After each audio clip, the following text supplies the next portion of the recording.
নমস্কার বন্ধুরা, আজকে আমি আপনাদের সঙ্গে শেয়ার করব কচু পাতা চিংড়ি। তার জন্য এখানে কচু পাতা নিয়ে নিয়েছি, আর কচু পাতাগুলোকে আমি ছোট ছোট করে কেটে নেব। এই যে কচু পাতার যে মোটা শিরাটা আছে, এটা ফেলে দিতে হবে। এটা ফেলে দিয়ে আমি ছোট ছোট করে কচু পাতাগুলো কেটে পরিষ্কার করে ধুয়ে নেব। আপনারা কচু পাতা কাটার আগে এইভাবে একটু খুলে দেখবেন, যাতে কোনো নোংরা না থাকে, আর পরিষ্কার করে ধুয়ে নেবেন। এই কচু পাতা চিংড়িটা কিন্তু নতুন কোনো রান্না না, অনেক পুরনো রান্না, মা ঠাকুমাদের হাতে। আর এই কচু পাতা চিংড়িটা কিন্তু রান্না করতে যেমন সোজা, খেতেও কিন্তু অসাধারণ লাগে। আপনারা একবার বাড়িতে না বানিয়ে থাকলে অবশ্যই একবার বাড়িতে আমার মতো করে আমি যেভাবে বানাচ্ছি এইভাবে যদি আপনারা বানিয়ে নেন, তাহলে কিন্তু গলাও ধরবে না, আর খেতেও কিন্তু অসাধারণ লাগবে। গরম ভাতের সঙ্গে তো কোনো কথাই হবে না। আপনারা পুরো ভিডিওটা দেখবেন, আশা করি আপনাদের ভালো লাগবে। যদি কচু পাতা চিংড়ির রেসিপি আপনাদের ভালো লেগে থাকে তাহলে অবশ্যই একটা লাইক করে দেবেন, আর আমার চ্যানেলে নতুন বন্ধু হয়ে থাকলে অবশ্যই চ্যানেলটা সাবস্ক্রাইবার করে আমার পাশেই থাকবেন, আর পাশের বেল আইকনটা অবশ্যই বাজিয়ে দেবেন, আমি যখন কোনো নিত্য নতুন রেসিপি আপলোড করব সবার আগে পাওয়ার জন্য। তাহলে চলুন আমি কচু পাতাটা পরিষ্কার করে কেটে নিয়ে আসি। দেখুন বন্ধুরা, আমি কচু পাতাটা পরিষ্কার করে এরকম ছোট ছোট করে কেটে আর ধুয়ে নিয়ে চলে এসেছি। এবার কচু পাতাটাকে আমি সিদ্ধ করে নেব। তার জন্য দিয়ে দেবো জল। খুব বেশি জল দেওয়ার দরকার নেই। আপনারা যখন বাজার থেকে কিনবেন অবশ্যই কচু পাতাটা একটু দেখে কিনবেন। অনেক সময় কচু পাতা কিন্তু গলা ধরে, দুই একটা কচু পাতায়, কিন্তু আমি যেখান থেকে কচু পাতাটা এনেছি ওখানে কিন্তু গলা ধরবে না। আপনারা সিদ্ধ করার সময় অল্প করে নুন আর একটুখানি তেঁতুল দিয়ে দিতে পারেন। আমি একটু তেঁতুল দিয়ে দিচ্ছি। আর আপনারা বুঝবেন কি করে যে এই কচু পাতায় গলা ধরবে?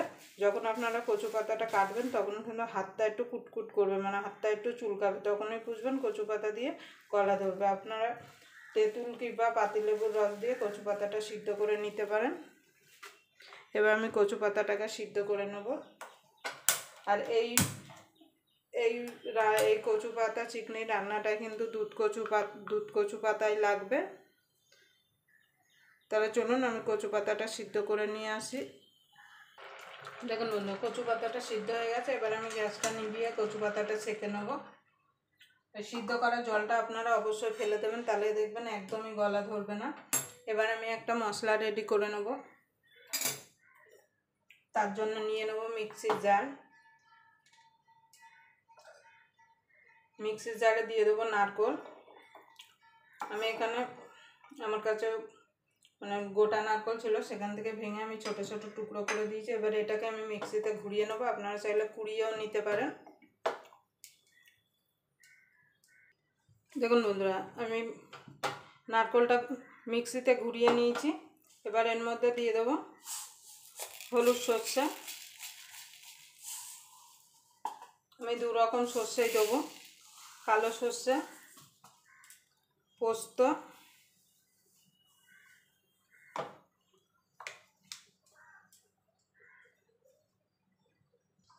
দিয়ে দেবো কাঁচা লঙ্কা।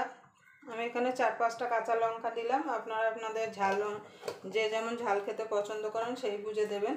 এবার জল দিয়ে এটাকে আমি একটা স্মুথ পেস্ট বানিয়ে নেব। দেখুন বন্ধুরা, জল দিয়ে দিয়েছি। এবার একটু নুন দিয়ে দেবো, দিয়ে এটাকে ভালো করে একটা পেস্ট বানিয়ে নিয়ে আসব। দেখুন বন্ধুরা, স্মুথ পেস্ট বানিয়ে নিয়ে চলে এসেছে। এবার এটাকে আমি সাইডে রেখে দেবো। দেখুন বন্ধুরা, আমি মশলাটা একটা বাটিতে ঢেলে নিয়েছি। এই মিক্সির জারেই আমি কচু পাতাটা একটুখানি ঘুরিয়ে নেব। আমি কচু পাতাটা মিক্সির জারে ঘুরিয়ে নিচ্ছি। আপনারা চাইলে শিলনোড়ায়ও বেটে নিতে পারেন, কিংবা এটা এইভাবেও আপনারা রেডি করতে পারেন, মানে এইভাবেও আপনারা রান্না করে নিতে পারেন। দেখুন বন্ধুরা, আমি কচু পাতাটা মিক্সিতে ঘুরিয়ে নিয়েছি। এবার আমি রান্নাটা শুরু করব।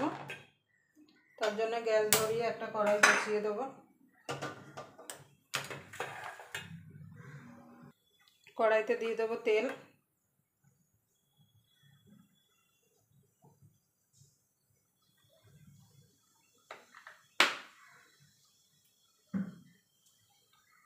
এবার তেলটা গরম হওয়া পর্যন্ত অপেক্ষা করব। দেখুন বন্ধুরা, এখানে চিংড়ি মাছটা আমি নুন হলুদ আগের থেকে মাখিয়ে রেখেছি। এবার চিংড়ি মাছটাকে ভেজে নেব। চিংড়ি মাছটা খুব বেশি ভাজবেন না, হালকা করে ভেজে নেবেন, কেন বেশি ভাজলে কিন্তু চিংড়ি মাছ শক্ত হয়ে যায়।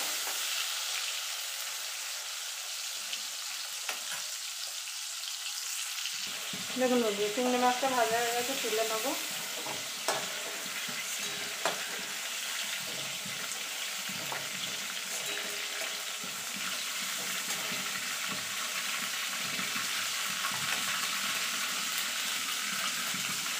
দেখুন বন্ধুরা, এই তেলেই আমি বাকি রান্নাটা করব। আমি কিন্তু ফোড়নে কিছু দিলাম না, আপনারা চাইলে কালো জিরে দিতে পারেন। এবার কচু পাতাটা আগে দিয়ে দেবো।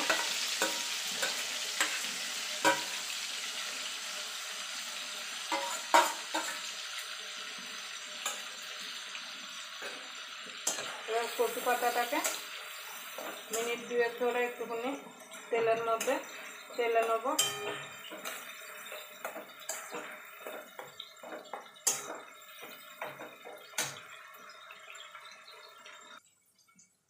দেখুন বন্ধুরা, কচু পাতাটা আমি মিনিট 2 ভালো করে তেলের সঙ্গে তেলে নিয়েছি। এবার যে আমি মশলাটা করে রেখেছিলাম সেটা দিয়ে দেব, দিয়ে ভালো করে মিশিয়ে নেব।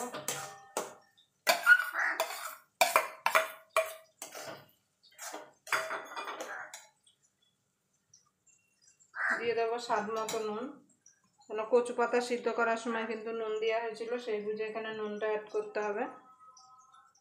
দিয়ে দেবো হলুদ গুঁড়ো। এবার ভালো করে মিশিয়ে নেব।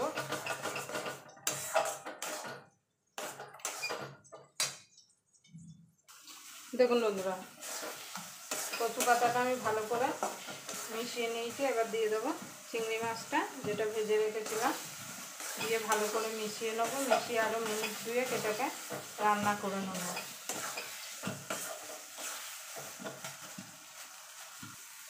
কয়েক দানা চিনি দিয়ে দেবো।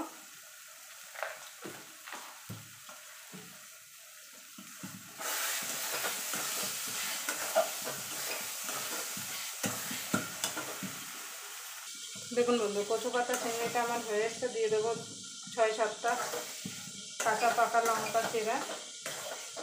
আপনারা ঝালটা আপনাদের স্বাদ মতো দেবেন, কিন্তু যে কোনো শাকে কিন্তু একটু ঝাল হলে খেতে ভালো লাগে।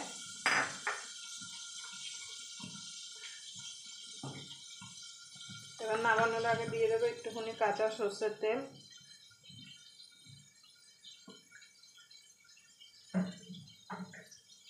এবার এটাকে ভালো করে মিশিয়ে নেব।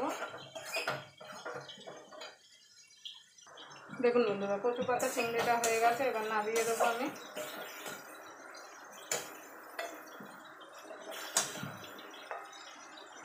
আবার আপনাদের সঙ্গে কোনো নতুন রেসিপি নিয়ে দেখা হবে। ততক্ষণ পর্যন্ত আপনারা ভালো থাকবেন, সুস্থ থাকবেন।